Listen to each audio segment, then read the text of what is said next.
Fashion is a complicated world. Youthful women, beautiful clothes, and the whiff of culture and privilege is a heady mix. It's no surprise that the trends and fads in fashion have had us chasing our tails for eons. But before there was heroin chic and body positivity movements, fashion was shaping our health in a completely different way. Turns out it's not just the culture of fashion that's toxic. Today, we're exploring the deadly fashion trends of centuries past. Industrial waste, poison hats, and columns of fire are all on the docket today, and it might make you think twice about what threads you decide to rock at your next big social function. That's what you're in for today on Impolite Society.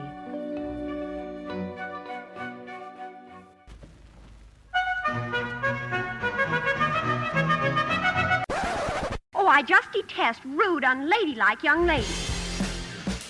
I hope you don't mind me being a tad rude. I myself am strange and unusual. Don't be rude. That is some weird, wild stuff. Shocking, isn't it? It's a scandal! But it's provocative. Please stop making me blush.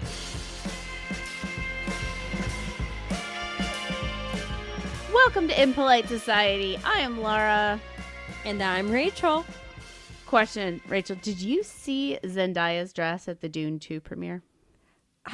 I have seen several of her outfits while she's out there promoting Dune, and I try not to seek them out just because knowing Zendaya exists as a person makes me feel worse about myself. So you have not seen her C-3PO wet dream outfit? Oh my gosh, well, but the way you described it. Yeah, it is something to behold, and it truly illustrates the fact that fashion is just fucking weird. I see you've added a photo of Zendaya's outfit, and holy shit. She looks good. Of course she does. She looks good. It's not. We don't even feel like I'm the same species. I feel like there should be another classification for people that are that good looking.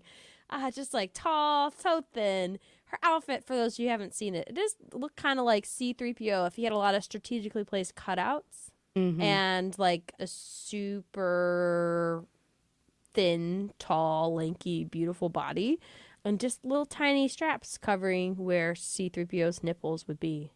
And it's entirely made of metal and plastic, as it would appear. It does not look comfortable. And oh, how did she go to the bathroom? Oh God, Lord only knows. She's so dehydrated there's no urine in there. I mean, she True. probably hasn't drank water for 3 days to look good in that. And it just goes to show that fashion is fucking weird. But luckily it's not going to kill you nowadays.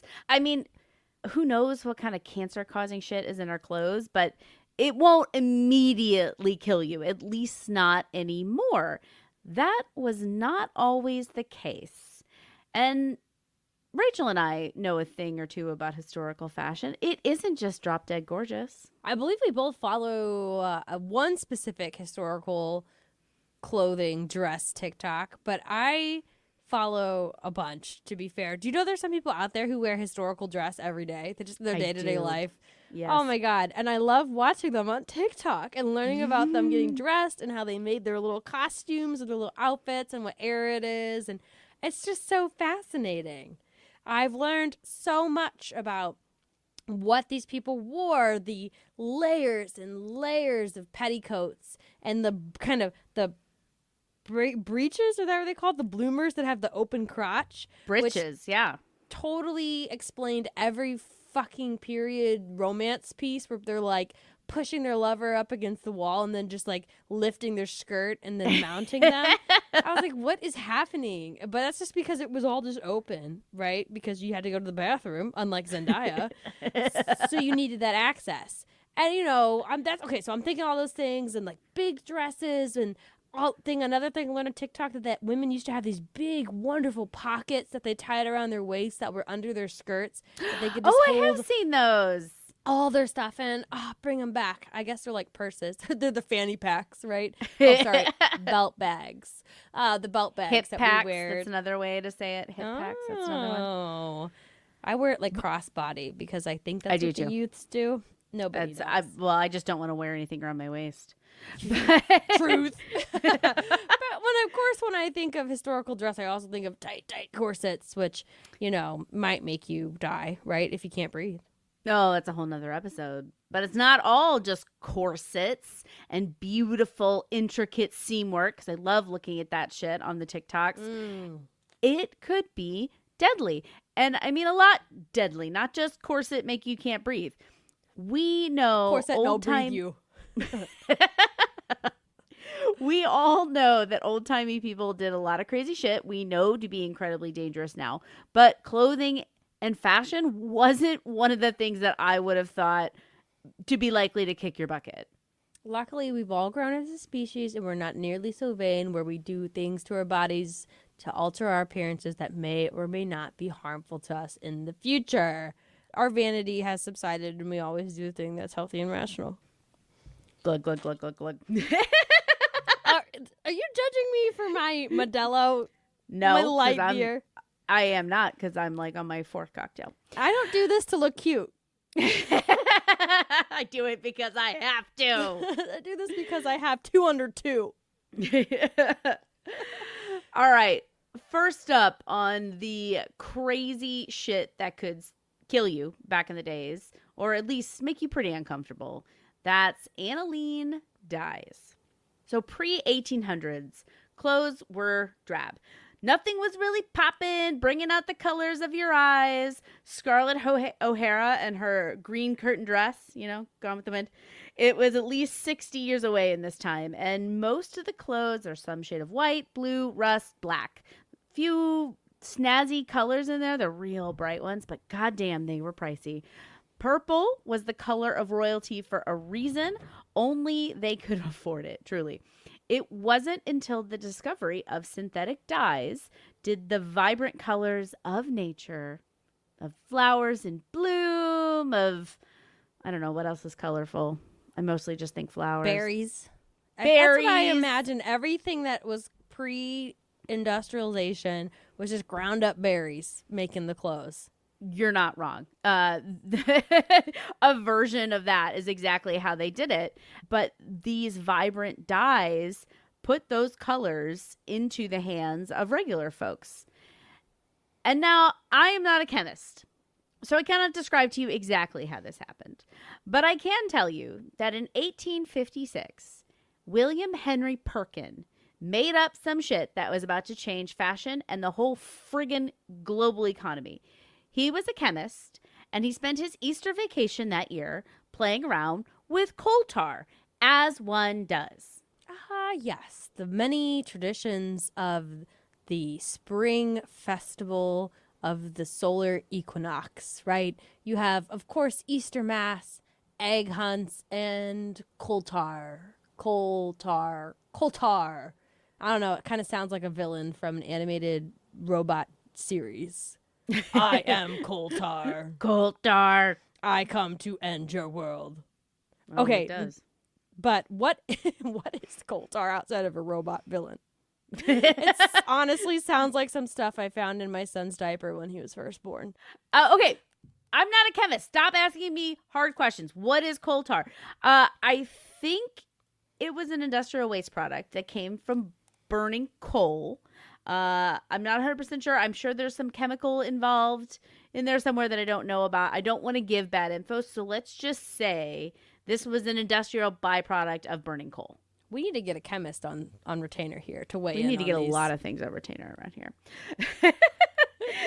So Perkins, he was playing around with industrial waste, trying to make something useful. And that would be good business, right? Buy up shit no one wants and sell it. And he was originally trying to make medicine from malaria out of it. You know, one man's industrial waste is another man's wonder drug, right? But while trying to do that, he stumbled on something. The goo that he created in a test tube while burning toxic waste. Turns out it was pretty. It was bright purple, in fact. Ooh. And he knew he had something worthwhile immediately. Within 6 months, he had gotten a patent, started production in a top floor lab with his brother. And that lab quickly moved from upstairs to the back garden and then on into a factory of their very own. Man, I love that he dropped that medicine bullshit like it was hot coal tar or whatever the fuck he was working with. He was like, you know what? Fuck the betterment of humanity. Fuck quality of life. I'm trying to improve my quality of life by getting dirty, filthy, stinking rich. America! Oh, beautiful. Lucky for the Perkins boys, light purple was having a moment in London and Paris. The riches were wearing it, aka the royals. Yes, and as I understand, purple has always been, like you said, the kind of the color associated with royalty, like the deep purple. And that kind of made me think, right? Because when you think of a color that has the name royal in it, what do you think? Royal blue. Royal blue. So I was like, okay, what's going on here? So I did look this up, right? This is my Rachel's side fun fact. And it's that the term royal blue actually came from a contest where they were trying to design a color or make a color or dress or something for Queen Charlotte in the late 1700s. So like almost a century before these Perkin boy showed up, right? That's when royal blue had its little moment. But that's a little fun fact, little history tidbit of why we say royal blue, even though purples were like much more associated. And I think the traditional royal blue was a lot closer to purple. Like more indigo-y. Yes, not, what's the word, azure? I don't know. What's the word for? Azure? Yeah, not that blue, but yeah, more towards indigo. Oh. Violet, Cobalt? I love a Whatever. rainbow. Well, actually, it's kind of similar because this purple was having a moment because some royal, I don't remember which, I read this in the research but didn't put it down in my notes, she loved to wear purple because she thought it really brought out the blue in her eyes. And it probably did. But because she was wearing it, it became very fashionable for everyone else. She brought it back. Wear it. After Queen brought it back. Charlotte was like, I'm all about the blues. This unnamed aristocrat was like, no, bitch. It's purple season. On 18 blah, blah, blah, we were purple. But they were having a good time with it, those Perkins boys, because their dye was even more vivid than the expensive versions that were made from, like you said, crushed up bugs and shit. Like the purple that they were using was made of this crushed up lichens. I don't even know what that is. It's like a fungus of some kind, right? I don't know. As a fungus among us. Psh, who cares? Who cares about natural? This version didn't involve foraging in a forest, so it was a lot cheaper. And any fashionable woman of the upper middle class, or maybe even the middle class, could now dress like the royals. And if that is not a good business model, I don't know what is. We all just want to feel rich, right? That's what we want.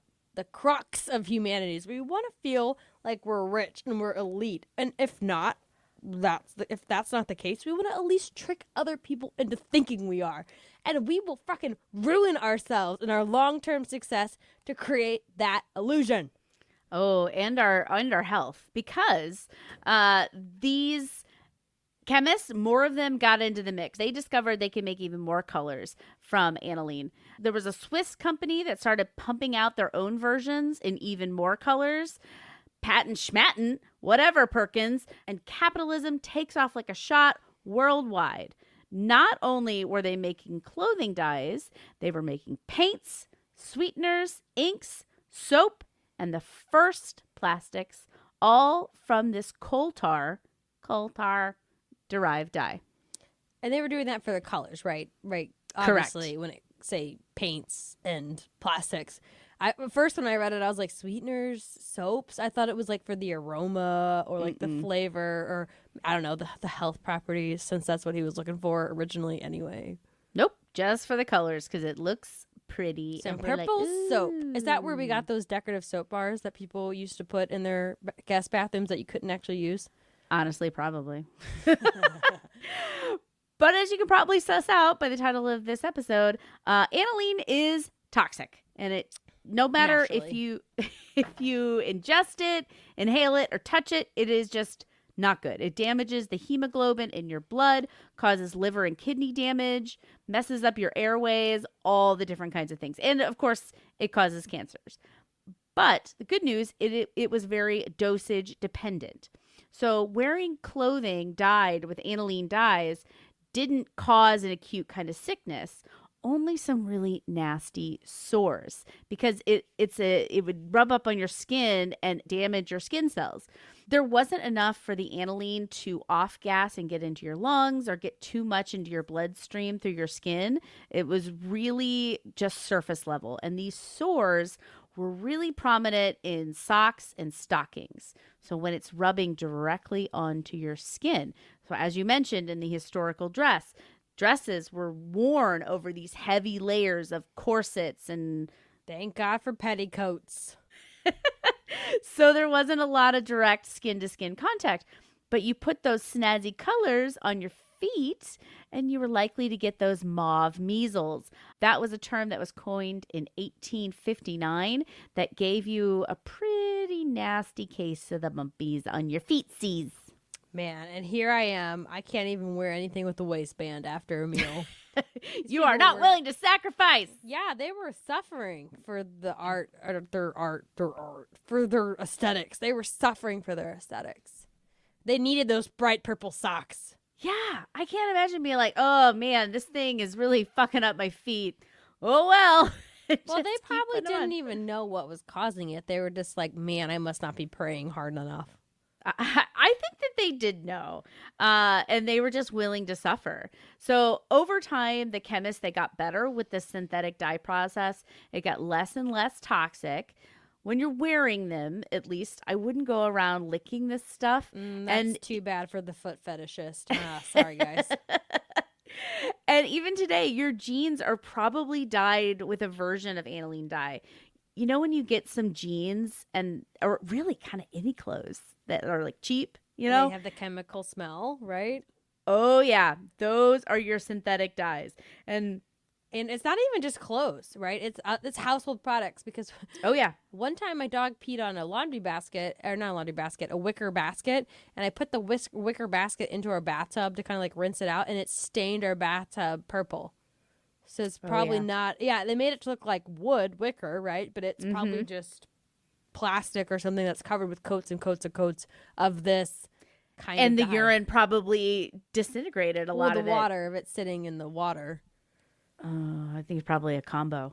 Yeah, so now we'll I have get a to purple urine. ring on a bathtub, and it won't go away. So if anybody has any cleaning tips on how to get rid of that from a clawfoot tub, let me know. Email us at rude@impolitesocietypodcast.com. Subject, cleaning tips for Rachel. And so these dyes are generally safe to wear on your body. Unless they are low-rise jeans, because those are never safe for any human to wear because they're awful. Truth. Buff and top and all over. Yep. But we cannot say the same thing for the manufacturers because the people who are working with them, they have a lot of bladder cancer. So how is it getting in their bladder? It's just, it gets into their system. And for some reason, bladder cancer is the thing that pops up the most because it's doing cell damage, right? And for whatever reason, the bladder is particularly vulnerable to this. But like you said, it really does make you think about all the different stuff that we have in our everyday items that you're like, shit, what is this? Yeah. That's, we talked about what are we doing today that people in the future are going to look back and be like, oh, they were so dumb. It's going to be the plastics and the chemicals and everything that we're consuming in our day-to-day. 100%. Forever chemicals or forever plastics or whatever it is. I saw somewhere humans digest a credit card's worth of plastic every year, which that doesn't seem like that much in hindsight, but... No, it does. I just did like a face. That does not... Oh, I thought you just froze. I gotta stop doing this shit. But... glass is so breakable. Okay. But putting all that aside, do you know what is worse than bumpy feet or sores on your feet? Generally being a human torch. Yeah, I think that would be worse than many things. Yeah. So let's stick with our whole Gone with the Wind theme. And I do declare. And hopefully no one was going to put this podcast on blast for even mentioning Scarlett and her dress, because there's some social media influencers who've really gotten shit for just wearing a Southern dress. But oh, okay, wearing a Southern dress, yeah, I could see that. Yeah. It's just a style of dress. I was just confused. a dress. What do you mean? I have to look more into this. Anyways, continue on. Scarlett would not be able to get that hovering grace and splendor without her crinoline hoop skirt. And in case you don't follow historical dress societies on social media, Rachel, what is a hoop skirt? Oh my God. I had a friend. We were so obsessed with Little House on the Prairie in elementary school, and she had a hoop skirt, and I just thought it was the coolest fucking thing ever. So let me tell you, even before I followed TikTok, I knew what a hoop skirt was. And it is a skirt that you wear under your dress, right? It's made of a light gauzy material, so it doesn't weigh a lot. It doesn't add a lot of bulk to your outfit, unlike the 15-pound dresses that you would have to wear. And it's got hoops in it, right? Like, I want to say probably like wooden hoops, but think of them like hula hoops that are growing in size from around your waist all the way to the floor. And they just make you look like a cupcake, right? It make you look like the bottom of a cake. Totally. And so you would wear them under your skirt. And I'm going to start completely talking out of my ass here. But I believe that they were very popular in the South, right? Which is hot and muggy. Also, why we would get potentially canceled. This is me connecting the dots to what you were saying earlier because it's associated with plantation life. Yep. It's just a dress, though. Anyway, go ahead. Okay, yep. Laura Ingalls Wilder also wore them, but I'm sure she Exactly. was also racist as hell. So basically, it would let all of those Southern Beckies get the appearance of wearing a full skirt with a ton of petticoats underneath it without the layers and thereby the heat being trapped. I think you are right. You're not talking out of your ass. I think you're 100% right because it was a little roomy and there was a little draft down there, right? You really just do a V stance and just air everything out. Just flap your skirts and let that. I mean, they didn't have a lot of feminine care products, right? I don't blame them. You need to get a little ventilation down there. Let it breathe a little bit. Oh God, the smells. Those poor little dogs that laid under the skirts. Oh, okay. My God. All right. But there was a small problem with these skirts. They were wide, like Rachel said, cupcake wide, like difficult to control, like walking around an iced cake, basically. Yeah, because you're pushed out and it's not heavy, so you don't necessarily know where it is at all times. Precisely. And since central heating hadn't been invented yet, people spent a lot of time around fireplaces. And that gauzy light material that made up the crinolines, it was just like kindling. And I shouldn't laugh because these people turned into fucking human torches, yes. Oh, no. Oh, those poor Southern Beckies. And sources estimated that around 3,000 flamey Southern Becky's death took place between 1850 and 1860. In a decade? Yeah, that's probably exaggerated. Journalists are just like they are now, right? They're unreliable sensationalists. I would say that most journalists are probably doing the best they can. Oh, whatever. Got to get them clicks. Just like back then, they got to get the page turns. Now they got to get the clicks. I mean, it is what it is. They do better with if they were taking pictures of what was happening underneath the I bet they would. skirts. Upskirt shots. That's real popular. But anyway, it was common enough that there were several famous stories about it. Oscar Wilde's two sisters died this way at the same time. Talk about a case of the vapors. They got vaporized. Oh, we're mean. I shouldn't be laughing about this. This is going to get us canceled more than... No, probably not. No, because it's white people being burned to death. Yeah, we don't. Rich white folks. Eat the rich. Well, not only were the rich people wearing these skirts, though, not just people dancing at balls, women who were actually doing household labor, the household help that were hauling coal, tending fires. Yeah, they were wearing these freaking things. You get that coal dust on you and you get next to a fucking fireplace. Boom. Gosh, this is a real legitimate case of where that trying to appear rich, trying to dress like the rich folks, that really comes and bites you in the ass. Truly. And luckily, though, hoop skirts, they were fast fashion. Of the time. Or at least, yeah, as fast as things could get when news traveled pretty slow. Yeah, when the fastest thing around was the iron horse. And you had to send your mail through the Pony Express. And by the 1880s, 30 years after they kind of hit the market, the bustle replaced the hoop skirt as the undergarment of choice. And in my opinion, by far the superior trend. I mean, snatch waist and that big old booty, that's time old. Well, that's kind of right of what the hoop skirts were doing. It was all hips, but it was just all the way around. Yeah, instead of just on the back. That's why the Yeah. bustle's cooler. Yeah, the Gibson girl era. But yeah, truly, it's reigned for so long of humanity. And yet you and I, we had the great fortune of coming up in the time where heroin chic was what everybody wanted to be. So raise your glasses to us young women of the 90s and early 2000s.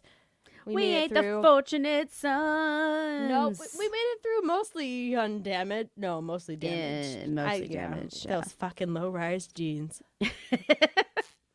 Okay, so socks aren't safe, dresses aren't safe. What a fucking time to be alive. What about hats? Those seem pretty innocuous, right? I would guess no. You would be correct. Just no. based on the content of this episode. Well, okay, to be fair, it depends. Because if you're wearing them, you're fine. But if you're making them, at least making felt hats in the 1800s, you are not fine. You are being poisoned. Because felt is a complicated thing. Did you know that felt was fur? Or at least it used to be? I didn't know that. Yeah, I feel like nothing's fur these days, but I had no idea that it used to be fur. Is it like processed, mushed up fur? Bingo. Rabbits, hares, or beavers specifically. And to turn not the that beavers. fur, yeah, beavers. There's a lot involved Protect to the make that beavers. fur to felt. And it used to involve urine. That was back to your laundry call out. So that's why I was saying I think it's probably your dog urine that helped. Oh. Because uric Dissolve it. acid, yeah, it's an acid. It does dissolve things. It has chemical properties. So that uric acid made it easier to pressure the fur into that dense material.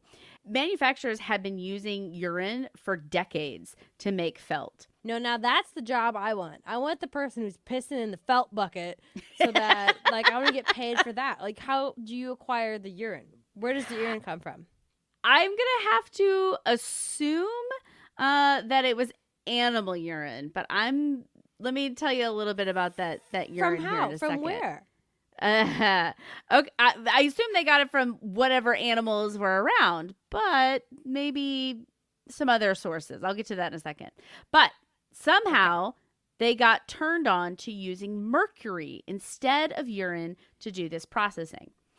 There's a story that goes, one felt maker, he made the best fucking felt. And it was because he was using his own urine. So the fact that they called it he was using his own urine makes me think that normally they were using animal urine. Something else urine. Yeah. He was very industrious, right? He Clearly. It's like, why am I spending my time collecting urine? How do you even do that? Sticking a cup under a horse?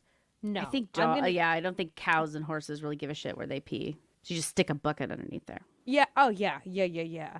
I mean, you can do that with dogs, too, but they just don't produce enough at a time, I'd imagine. Exactly. Got big bladdered animals, animals of labor. You need Anyways, those yeah, giant this guy laboring was just bladders. whipping it out and peeing all over the place. He's like, wow, let's And- make some felt. And he had the best fucking felt. And he was being treated for syphilis. And the treatment of syphilis back then was mercury. So that, as the story goes, is how they landed on mercury being really good for felt.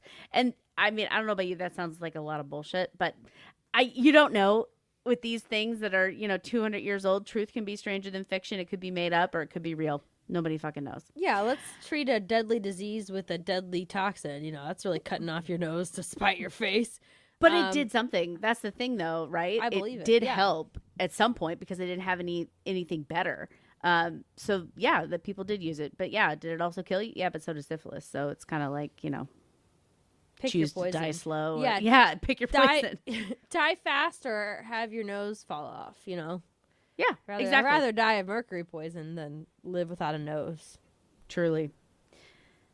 Does that say something about us? Anyway, in the 1800s, mercury was the go-to chemical for felt making. And it wasn't these felt makers who got the real brunt of the mercury. This is the part that I think is really interesting. It was the milliners who worked the felts into hats. There was some kind of slow reaction that took place over time inside the felt. So when they were making it, it didn't release these mercury vapors. It was over time when the hat makers were working with them, shaping, bending, heating, doing all this different stuff, that really put out those free mercury particles, and the hat makers were getting sick. So this has really risen the point that I do not understand how hats are made, because I never thought about any of this, where I guess they would buy the felt and then they would shape the felt into the hats, and it wasn't until they were in that second stage, like reheating them, that's when you really got a healthy dose of the mercury vapors. The vapors, yeah. And what they were suffering from was erethism. This is a central neurological disorder that comes from mercury poisoning. So unlike other poisons, another one that we're going to get into later on, this wasn't super obvious and needed acute medical treatment. Erethism is much more subtle. So these symptoms included a lot of behavioral changes. Some things are listed: irritability, depression, timidness. Huh. It sounds like I might be having mercury poisoning my whole life. Did we ever consider that? We see how subtle this is, right? And that timidness I thought was really weird. I was like, what is that? Timidness is a symptom? What is the medical diagnosis of timidness? What is the medical definition? They didn't give a medical definition, but the things that were listed, they listed it as like shyness, low self-confidence, anxiety, or unusual psychological vulnerability. Are we sure they weren't just describing somebody who would go on to make podcasts? So what I viewed this like was basically a total personality shift where you kind of turn into some weepy wallflower. And it's kind of fair, because whenever I do have any kind of malady, I turn into a weepy wallflower. Whether that's just a cold or, something more severe. The first symptom is I become a little whiny bitch. Well, and so you see how this was diagnosed. It was not diagnosed as an acute medical issue. It was diagnosed as a mental illness. So these symptoms, though, they progressed. They went to delirium, wild mood swings, wild behavior changes, memory loss, pain, tremors in the hands. And so hence the term mad as a hatter. They look like they are totally fucking nuts. Another thing I never put together. Mad as a Hatter, the Mad Hatter, that he's just got mercury poisoning. What a delightful little factoid. I read a little bit about this too. The Mad Hatter character does not display any of the symptoms of Mad Hatter's disease or erethism. Basically, who wrote that? Roald Dahl? No. Is that his name? No. Roald Dahl? No. Lewis Carroll. Lewis Carroll. But so he wrote him as just like this jolly, he was mercurial. Ha! Is that where that comes from too? Oh my God. We're kind of busting it all open right here. Truly. Mercurial. So he was a very mood swingy like character, but he doesn't have like the shakes or anything. But like, I mean, Mad as a Hatter, Mad Hatter, like it is kind of just a fun way to say it. But eventually doctors did realize what was going on. Hat makers stopped using these chemicals around the late 1800s, but damage can't be reversed. Once you've had these high-level, prolonged exposures, nothing they can do about it. But industry started phasing out using mercury in felt processing everywhere except the U.S., that is. Naturally. We did not stop using it until 1941. So this is... Like 70 years after they figured out Yes. what was going on. Yes. Mm-hmm. In 1934, public health officials in the U.S. estimated that 80% of hat makers had these tremors. No legislation occurred to ban it. And even the hat-making unions, there were hat-making unions back then. Very important. They didn't say fucking shit about it, so apparently they weren't doing their fucking job. And what finally turned the U.S. off of these highly toxic chemicals, it was the war. In 1941, they conceded to using hydrogen peroxide because the government needed mercury for the war efforts. They're like, oh, we got this poison that our people have been using just for day-to-day work. We're going to give that to our enemies. So we're going to start making them make some hats. And in 20 to 30 years, watch out, Axis. You're going to have shaky hands and wild mood swings. I think they probably used the mercury for something a little bit more damaging, but... Yes. What's in the atom bomb? Is mercury in there? I don't know. Probably. It's got fucking everything in it. Who fucking knows? I have no idea. But my main question is, why did people go into the hat-making profession? That's a great question. They had to have seen, right? This is like several generations of hat makers in their prime. They're just like, you know what? Live fast, die young. Make hats. I'll be the Again, we shouldn't fucking laugh. Leave a sexy corpse with a cool hat behind. This is my death hat. Tips fedora. But this was one of those moments that, man, making this podcast sometimes makes my eyes open a little bit too wide, and this one really bummed me out. Like every episode just is like, wow, something sucks. And specifically, American capitalism. It's pretty fucking rough. But one last bummer for you, and this one is my favorite. And maybe because I like the name for some reason, Scheele's Green. It's spelled funky. It's Scheele. I don't know why, but I just think that's a cool way to do it. Or maybe it's the color, because if you look it up, it is such a bright, vivid, crazy green. And every time I see it, it just makes me think like acid, poison, toxic. Like it is just it's literally pop. like the yuck. Yes. You remember the yuck sticker? The guy's like, Mr. Yuck. Yeah, it's literally that color. And as I was doing this research, I was thinking, is this why cartoons color toxic waste and all the other poisons green? Is it because of Scheele's Green? I don't know, but that was just something that occurred to me because I can see why people were taken with it. It was created in 1775 by Swedish chemist Carl Wilhelm Scheele, hence the name Scheele's Green. Mm-hmm. Copper was being mined a lot around this time, and like we learned with Perkins, though his story takes place about 75 years later, there is big money to be made on industrial byproducts. So again, not a chemist. He did some wizardry with the copper arsenite that came from production, and he got a gorgeous green colored pigment. It was cheap to make, very pretty, as I said, and Victorians went nuts for it. They painted house exteriors. They painted interiors with paint, because this is a pigment. You can put it in whatever the fuck you want. Oh, yeah. They put it wallpaper, clothes, fake flowers, toys, baby carriages, the whole fucking scene. Not the yeah, babies. Is the that baby what, carriages. Like there was my first house had a green tile in it. No. Green tile on the out. Oh, that's something different. I don't think so. At least if it is, it's sealed in there real well, because we definitely know the dangers of that. So if it would have been, I would imagine, though Lord knows you can't fucking assume anything. But I would assume that it would have been taken out the way asbestos was if we knew that that had been in there. Well, I mean, my house got fucking lead paint in it everywhere. Well, lead is different than asbestos. And as we'll see, Scheele's green.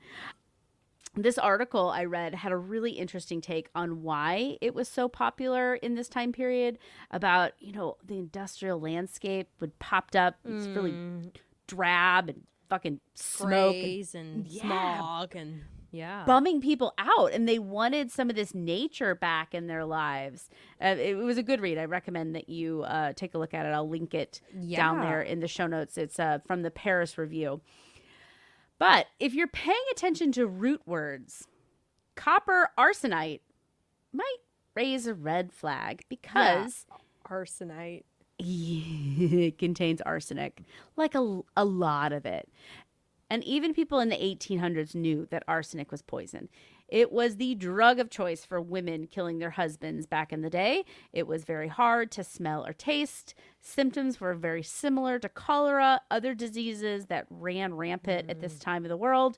People knew it was toxic, but they thought unless they ate it, it would be fine. Got it. They just didn't. As long as I don't lick my dress, I'm good. Or my walls. That's what they thought. No such luck. Because people started getting really, really sick. And it was hard for doctors to pinpoint because not everyone reacts the same way to a slow poisoning. Some people in a Scheele's greenhouse would be perfectly fine. And other people would be vomiting profusely, basically on their deathbed.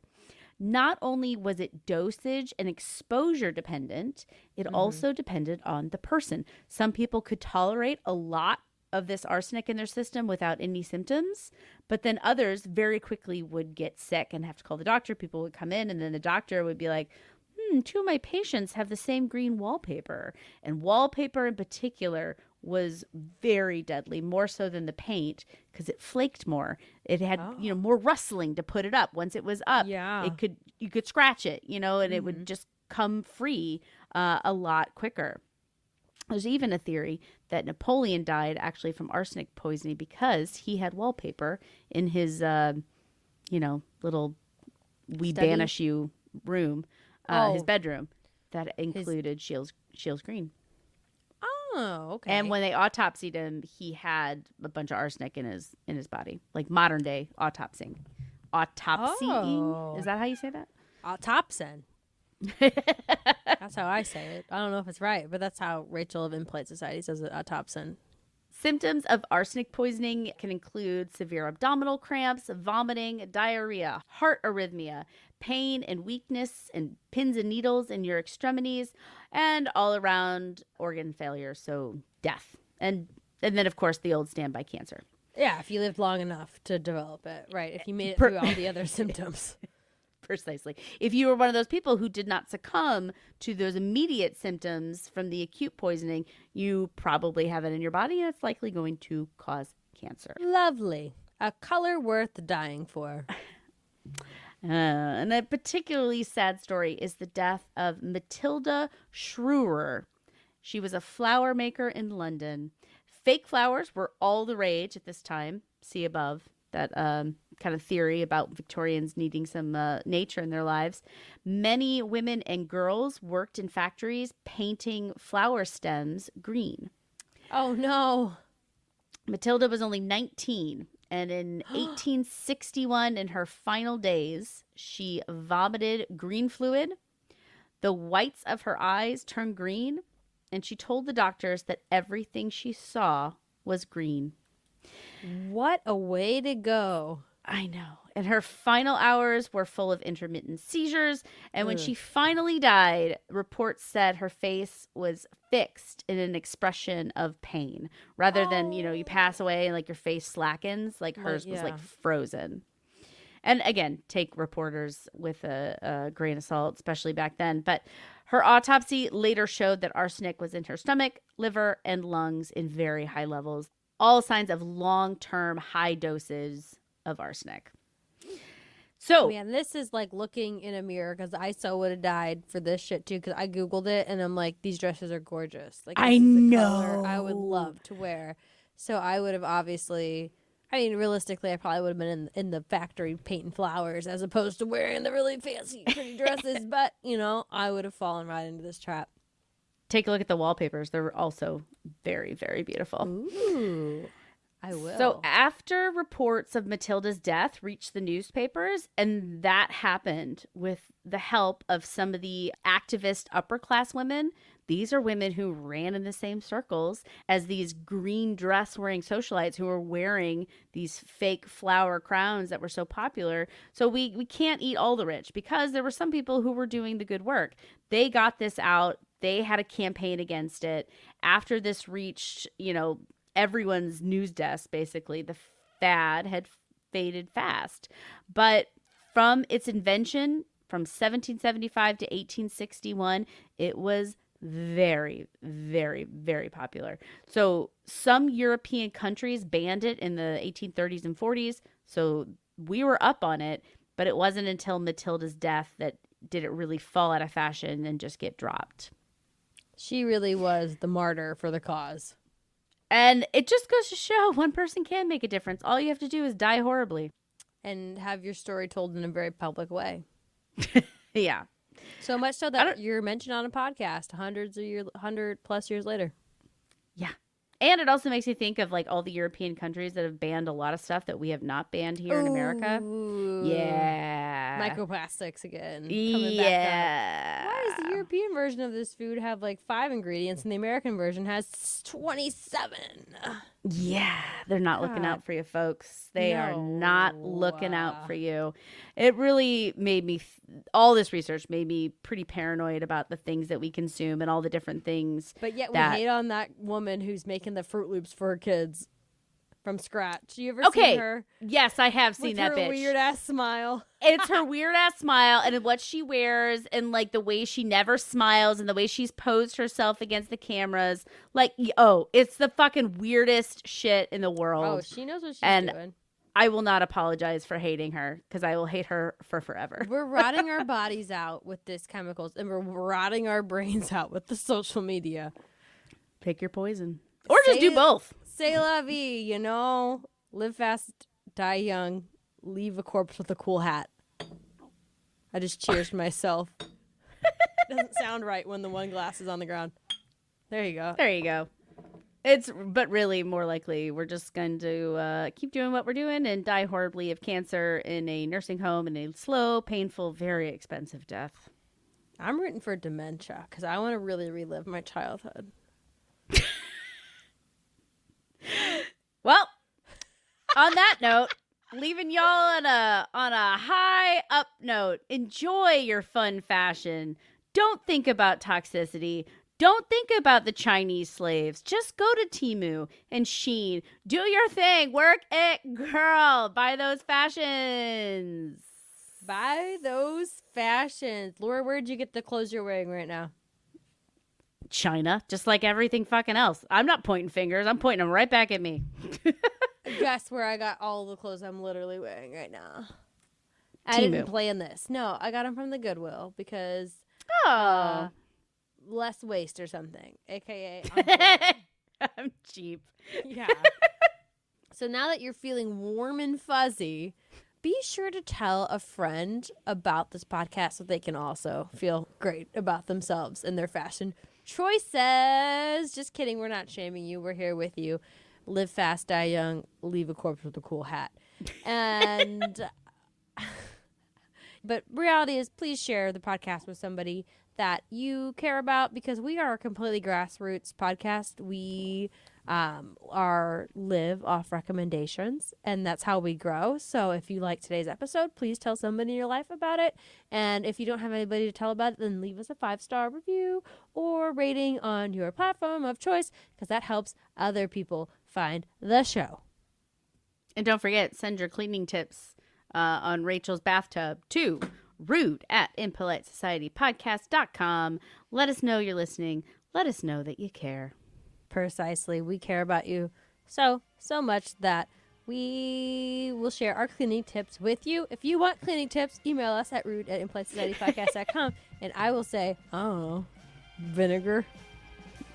Bleach. That's what Laura says. Put some Yeah. bleach on it. Just drown it in bleach. I don't care about the chemicals that my animals get on their little feetsies. Sorry. I don't. They're fine. Just for the record, I don't. Moral of the story. But the real moral of the story is to stay rude and never, ever stop marching to the beat of your own drum. Do your thing, girl. Work it. You better work, bitch. Leave a cool hat corpse.